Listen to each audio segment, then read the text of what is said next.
algo que todos necesitamos. Esa es la lección número 18. Como siempre, entonces comenzamos con definición de qué es lo que vamos a ver. La palabra dicción viene del latín diclio, que significa simplemente manera de hablar. Entonces, esto es considerado como bueno o malo, es decir, si tenemos buena o mala dicción, una buena manera de hablar o una mala manera de hablar. Entonces, es la manera en que nosotros empleamos el uso de las palabras, la pronunciación de las palabras, pero también las construcciones de las mismas. Ok, eso es algo súper sencillo, ¿cierto? Me parece supremamente importante que tengamos al menos conciencia de cuáles son algunos de los músculos que son responsables de la dicción. Por ejemplo, los músculos frontales, los que están acá, nos ayudan en parte también a subir las cejas, en parte porque también están estos de acá, los orbiculares, los piramidales, que son los que están en la nariz. Estos también son orbiculares. Los cigomáticos, que son estos que están acá, este moradito, y estos otros que están por acá. Este es el cigomático mayor y este es el cigomático menor. Esos son los músculos que yo les digo a ustedes que tenemos que activar cuando vamos a cantar, porque eso nos va a permitir abrir nuestros senos paranasales mucho más. Sí, darles facialidad para que por ahí podamos tener buena resonancia. Bueno, los risorios, que son estos de acá, los que nos permiten sonreír, o algunos de los que nos permiten sonreír. Los orbiculares, a ver, estos también se llaman orbiculares. Se llaman así más que todo por su función o por la forma del músculo como tal. Y los depresores, los que nos permiten mover los músculos de la boca hacia abajo. Esos son solamente algunos, porque hay muchísimos más músculos, los de la cara, el macetero, bueno, montón más. Entonces, me parece súper importante que tengamos conciencia de que esos músculos están allí para que los podamos mover y podamos expresarnos. Muy bien.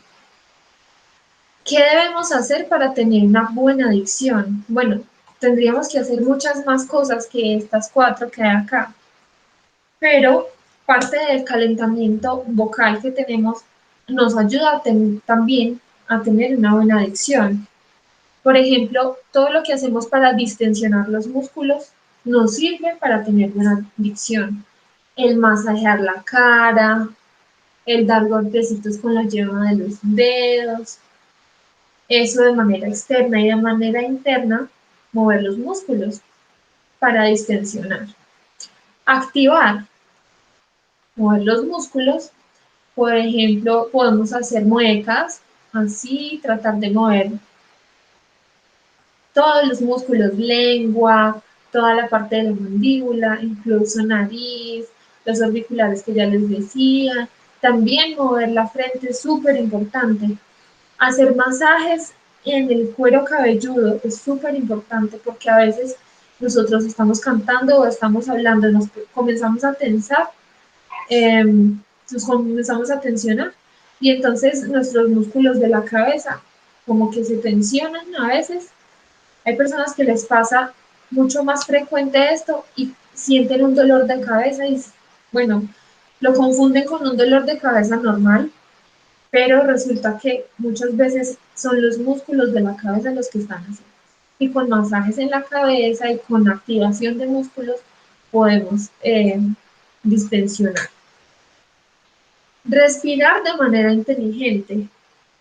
Nosotros pensamos que todo lo que tiene que ver con dicción eh, solamente incumbe a los músculos y no, también es la respiración. Tal vez están cansados de que les diga que el canto o la materia prima del canto es la respiración, pero así es. Si no tenemos buena respiración, no podemos resonar bien, que es el cuarto punto. Y resonar bien es simplemente sentir cuál es el punto óptimo nuestra capacidad resonancial. ¿Por qué lo digo? Porque hay personas que comienzan a llevar su resonancia a lugares que no, se pierde totalmente. Por ejemplo, las personas que hablan o cantan engolado, se pierde toda la resonancia. Las personas que dejan toda la resonancia aquí en la mandíbula, bueno, eso dependiendo de qué estamos cantando, pero en la mayoría de los casos lo mejor es subir la resonancia de manera natural y de manera relajada. Muy bien. Aquí vamos al uno de los puntos más importantes del canto, que es la autoestima. Cuando nosotros no tenemos buena autoestima, lo que hacemos es bajar los hombros.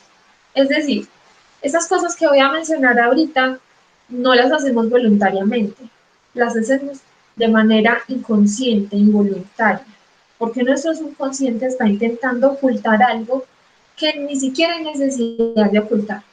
Pero todo eso se traduce en movimientos corporales, en gestos, sí, movimientos involuntarios. Entonces, cuando tenemos baja autoestima y digamos, tenemos que salir a hacer un discurso, porque nos acabamos de graduar y entonces vamos a salir a hacer el discurso de agradecimiento, porque nos acabamos de graduar. Entonces, bueno, salimos, vemos un montón de gente, comenzamos a bajar los hombros. Al bajar los hombros colapsamos toda esta parte de las costillas. Al colapsar esta parte, los músculos de los abdominales también se contraen un poco. Adicional a eso, nuestro sistema de hormonas, nuestras enzimas, van entonces a segregar una serie de hormonas que no nos van a permitir ni respirar bien. Adicional a lo que ya estamos haciendo corporalmente, vamos a tener un poco de discapacidad, entre comillas, al respirar. Nos vamos a sentir que ya estamos atrapados desde nuestro propio cuerpo. Entonces, estamos con una posición gacha, no estamos dando espacio a nuestros pulmones para que se flexibilicen, para poder inhalar y exhalar bien, utilizar el aire. Al nuestras costillas estar colapsadas, el diafragma no va a poder hacer su función correctamente y por lo tanto siempre nos va a hacer falta aire, que no tenemos donde meterlo porque acabamos de deformar el sitio donde se puede dar esto. Nosotros estábamos viendo el otro día en anatomía del canto un músculo que se llama psoas. Ese músculo va desde la cadera, les recuerdo, hasta la columna y también alcanza a cubrir un poco las costillas y el diafragma. Es un músculo que une esas dos partes de nuestro cuerpo. Une ambas cajas, la caja torácica y, en fin, varias partes de nuestro cuerpo. Cuando nosotros estamos nerviosos, lo que hace ese músculo es tensionarse. Si un músculo de esos que es grande, es muy grande ese músculo, y son dos, y tiene varias capas. Entonces, si ese músculo se tensiona, nos va a jalar un poco esta parte hacia abajo, atrás. También va a hacer que nuestra cadera se vaya o hacia adelante o hacia atrás. No vamos a estar en una posición cómoda, por lo tanto nos vamos a sentir incómodos. Por más que nosotros nos apoyemos en un pie mientras estamos parados ahí al frente de todas esas personas y nos cambiemos de pie para apoyarnos en el otro, no va a ser suficiente. Eso desde la parte física. Ah, y me hacía falta en la parte del maxilar inferior de la lengua, ah, pues vamos a estar muy tensos y no vamos a poder ni siquiera abrir bien la boca. Esto, lo que estoy diciendo, no es común para todos, no a todos les pasa igual. Hay otras personas que comienzan a hablar demasiado rápido, que comienzan a sudar frío. Bueno, pasan un montón de cosas cuando uno está nervioso y cuando uno no cree que va a hacer las cosas bien. Porque a pesar de que uno tenga una autoestima baja, uno de alguna manera puede luchar contra eso de manera igual, de manera mental. Entonces, digamos, ¿qué tal que yo fuera a salir al escenario y a decir, ah, esperen un segundo que se me va a descargar el computador? Ok. ¿Qué tal que yo saliera al escenario con mi banda Quimera? Ellos saben o ellos están, de alguna manera están detrás de mí. O sea, de manera física están detrás de mí, pero también yo soy la vocalista, soy la que está al frente. Las personas primero me van a mirar a mí, a menos de que sean músicos como un bajista, entonces primero miran al bajista. Si son bateristas, primero miran al baterista y así. Pero por lo general siempre miran a la vocalista o el vocalista o al que está ahí al frente. ¿Qué tal que yo me pusiera a decir, no, se me va a olvidar todo, no, no voy a hacer bien el agudo de la mente errante, no, esa muchacha que está ahí me está mirando muy raro, no, no, yo no quiero cantar. A ver, donde yo me ponga en esas, va a pasar todo lo que ya les dije, pero también va a suceder que realmente se me van a olvidar las cosas. Ahora, a mí se me han olvidado las letras, no quiere decir que en ese momento yo estuviera pensando en eso. También puede pasar que se le olvidan a uno las letras porque está demasiado preocupado en otras cosas. Está demasiado preocupado en mantener bien el aire o en mentalmente observar que hay un problema de apoyo o que hay un problema de resonancia y que hay que resolverlo. Bueno, eso es otro tema. Pero es donde yo me pusiera, además de todo eso en lo que pienso, también a pensar que no soy suficiente para estar ahí o que, o que canto feo o que bueno, cualquier otra cantidad de cosas acerca de mi autoestima, donde, listo, digamos que me pongo a pensar en eso, digamos que estoy preocupada por ese tipo de cosas. Mentalmente, yo tengo que uh, situarme no sé, en un recuerdo que yo tenga feliz de mi vida, en donde todo haya salido al menos más o menos bien. Recordarlo y tranquilizarme porque ese día, ese día en el que yo estoy ahí parada, esperando porque los músicos, supongamos que están afinando sus instrumentos, acabó la prueba de sonido o ya vamos a comenzar a tocar y necesito estar tranquila, voy a respirar profundo y voy a recordar ese momento feliz. Entonces respiro, eso sí, me voy a concentrar de que la respiración sea completa, que no sea solamente alta, que no sea solamente intercostal, que sea completa, tanto alta como intercostal como diafragmática. Otra cosa que puedo hacer es mm, irme para el camerino, si hay un camerino, hacer los ejercicios de respiración, cerrar los ojos y no escuchar a nadie, a nadie, a nadie. Voy a vaciar mi mente, vacío mi mente, recuerdo cuál es el orden de las canciones, recuerdo al menos cómo comienza el intro de cada canción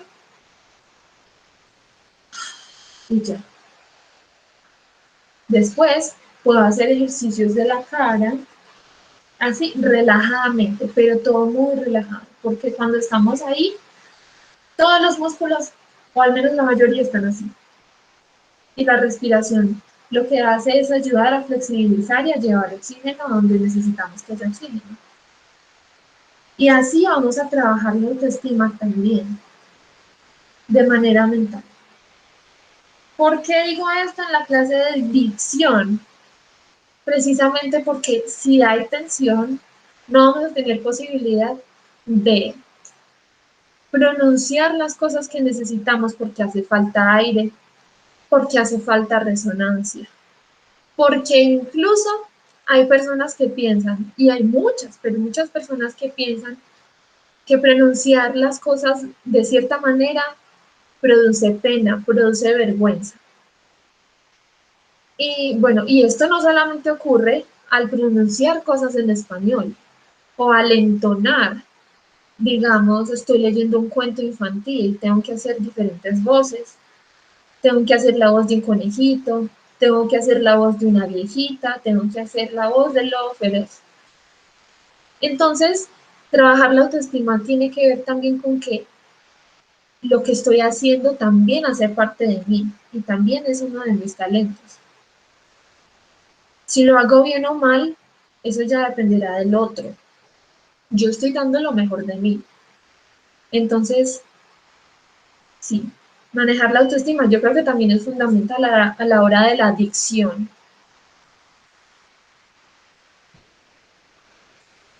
Bueno, expandir el vocabulario también es un punto fuerte para las personas que tienen la autoestima o que tenemos la autoestima un poco más baja.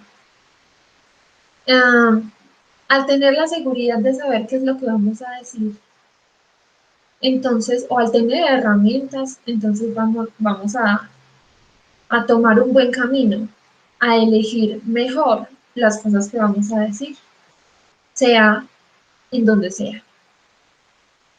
Y para esto pues hay que leer, hay que ver películas, hay que escuchar música, hay que culturizarse. Y esto lo vamos a incluir en el diario vivir. Entonces, esas palabras chéveres que uno aprende y que uno ve que son útiles, utilizarlas. No sé si ustedes han visto la serie de Netflix Annie with an E. Ah, sí, súper bien. Lo que pasa es que esa niña, la protagonista, es una personita muy, muy emocional y sensible. Y al serlo también tiene tintes de literata y de ser una persona que tiene un buen discurso, que maneja un buen discurso. Ella también tiene una baja autoestima, pero no por eso va a dejar de expandir su vocabulario y utilizarlo. Bueno, también hay personas que, como yo, hacemos creaciones musicales o también escriben o también necesitan utilizar un lenguaje académico porque necesitan hacer escritos académicos. Entonces, ese vocabulario, utilizarlo. Practicar la pronunciación de esa palabra, dónde va el acento. Si tengo problemas de pronunciación con una S, con una R, con la TL, a muchas personas les pasa eso. Otra cosa que pueden hacer es ir donde un fonoaudiólogo, porque esas son cosas que nosotros deberíamos corregir desde la infancia. Pero no está mal si lo tenemos todavía. Eso se puede corregir todavía. Bueno, hay profesiones que necesitan trabajar la adicción. Por ejemplo, obviamente los cantantes, ah, también los profesores, obviamente, los profesores, los locutores, los presentadores de noticias, de, no sé, de algún programa, los youtubers, eh, bueno, muchos. Pilotos y azafatos o azafatas. Esas personas que necesitan comunicar, ah, que son responsables de difundir información, sea larga o corta. Las personas, por ejemplo, como los camareros que necesitan eh, dar la información o pedir información, también los operadores de telefonía, los que trabajan en call centers, necesitan trabajo de dicción.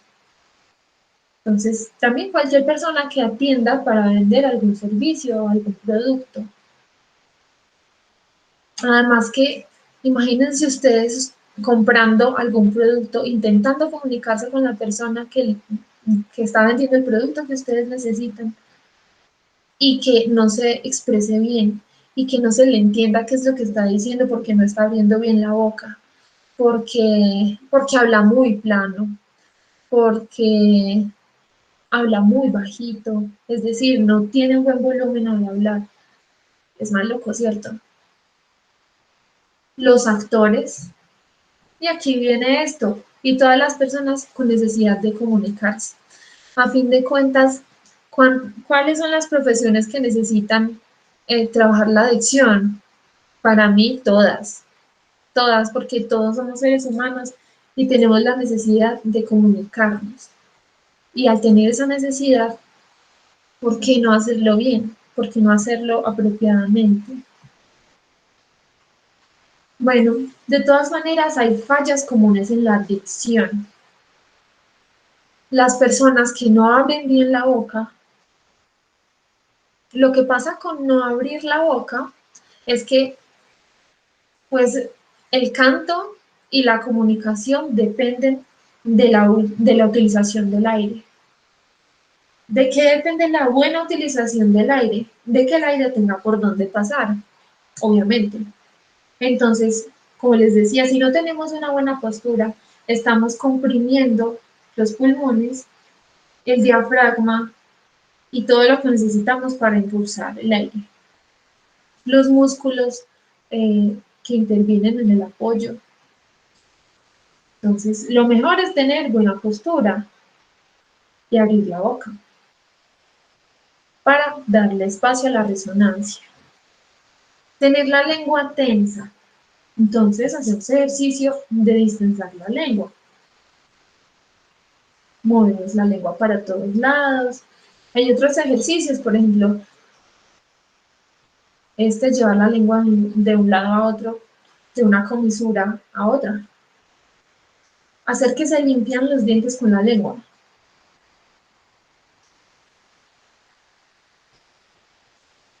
Lleva la lengua hacia adelante y hacia atrás, dentro de la lengua, dentro de la boca, perdón. Sacar la lengua y meterla. También se puede hacer esto mismo de manera corta y muy rápida. Este ejercicio yo lo utilizo bastante porque he sentido que me funciona mucho. Incluso en este momento siento una tensión aquí. Debe ser mi postura. O los músculos de la laringe o la mandíbula. Entonces, les recuerdo, la lengua externa, la que vemos, es este pedacito. Pero la lengua completa es la que baja y se adhiere a la laringe. Aquí está la laringe y aquí está la lengua también. Entonces, si la lengua está tensa, la laringe suele subir o suele simplemente quedarse atrapada en algún sitio, porque la lengua está tensa. Súper importante distensarla. También no hacer un buen uso del fiato. No inhalar lo suficiente también es un problema muy común. Si no inhalamos lo suficiente, entonces no podemos pronunciar todas las oclusivas y todas las fricativas que necesitamos. Bueno, y peor, no usar el aire que se inhaló. ¿Ok? Ok, a ver qué más me falta. Un consejo adicional. Vean videos de actores o vean novelas, pero siempre enfocándose en la dicción, cómo la persona está pronunciando las cosas. Bueno, la tarea que les puse de esta semana fue analizar algún, algún cantante que a ustedes les guste y al menos decir 3 características de su voz. Es algo muy general, ¿cierto? Pero cuando ustedes vean videos de series, no sé, películas, conferencias de TED o de lo que ustedes quieran, prestenle atención a esa característica específica que es la dicción. Si la persona pronuncia al final todas las D, todas las T, todas las S, cómo pronuncia las F, si las pronuncia así o porque hay personas que pronuncian diferente. Mm, presten atención a todo eso y practiquen, imítenlo y piensen cuál es la mejor forma, la forma en la que lo está haciendo esa persona o la forma en la que lo estoy haciendo yo. Bueno, y entonces, y yo creo que arriesgarse a encontrar una mejor versión de sí mismo también es un consejo adicional. Revisar cómo están hablando ustedes. Desde el habla es muy importante entender cómo ustedes mismos utilizan el lenguaje hablado, el lenguaje verbal hablado. Bueno, otra cosa es mirarse al espejo. Muchas veces, a ver, yo tengo varios estudiantes de canto, incluso ahorita en pandemia, y yo les digo, está sacando la mandíbula, está sacando la mandíbula. No, profe, no estoy sacando la mandíbula. Y yo, hágame caso, está sacando la mandíbula. O entonces me salen, es que mi mandíbula es así.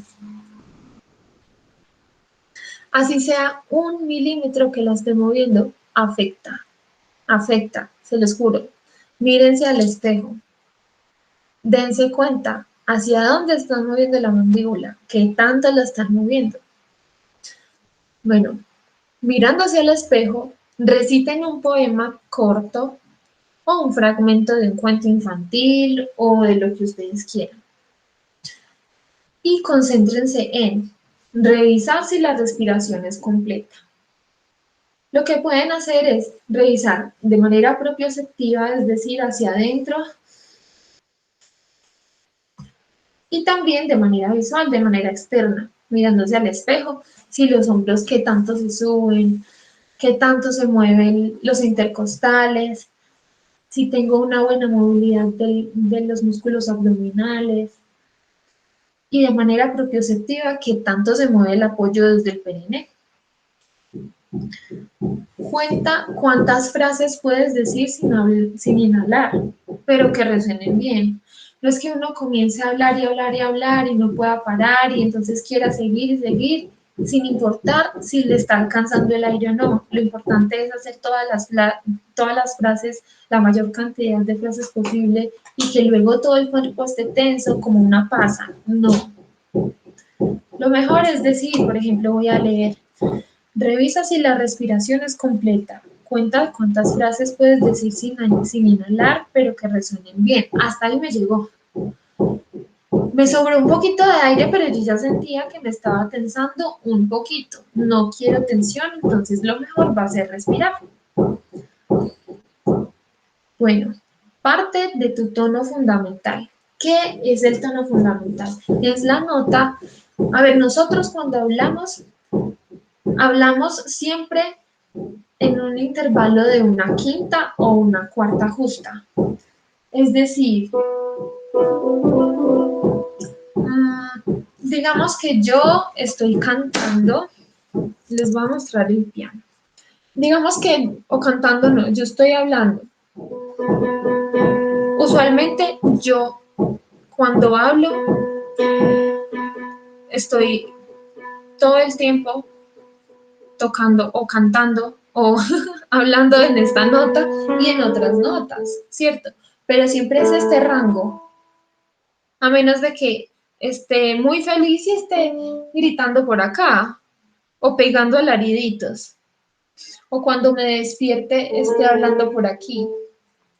Bueno, mi tono fundamental es la nota que yo cuando hablo es la que repito más. Ese es mi tono fundamental. Para mí puede ser un sí de tercera octava. Entonces cada uno puede revisar y escucharse o despedirle a alguien que les no sé, les diga cuál es su tono fundamental. Muy bien, entonces hay que partir desde el tono fundamental. Mm, ¿Por qué lo digo? Porque hay personas que quieren hablar mucho más grave, entonces se ponen a impostar la voz hacia abajo o hacia arriba, y eso no es sano, porque el tono fundamental es el tono natural. Bueno, entonces hacerlo desde ahí, desde la naturalidad. Y hay que hacerlo con emoción, pero depende.